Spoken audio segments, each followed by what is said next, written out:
بسم اللہ الرحمن الرحیم۔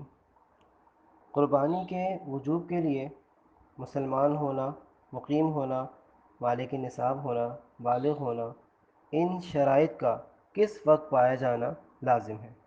یاد رکھیے گا کہ قربانی کا وقت 10 ذی الحجہ کے طلوع صبح صادق سے 12 ذی الحجہ کے غروب آفتاب تک ہے، یعنی 3 دن اور 2 راتیں۔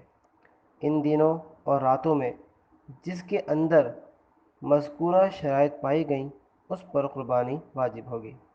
اس سے معلوم ہوا کہ اگر کوئی شخص پورے سال غنی تھا لیکن قربانی کے ان مخصوص دنوں میں مالک نصاب نہ رہا تو اس پر قربانی واجب نہیں، اور اگر کوئی شخص پورے سال فقیر تھا لیکن ان دنوں میں کہیں سے نصاب کے برابر مال آ گیا تو اس پر قربانی واجب ہوگی۔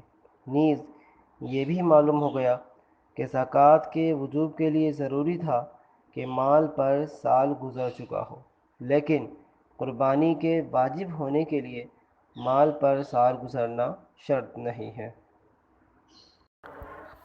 آپ ہماری ویڈیوز کو ضرور لائک اور سبسکرائب کریں تاکہ ایسی معلوماتی ویڈیوز ہم آپ تک پہنچاتے رہیں۔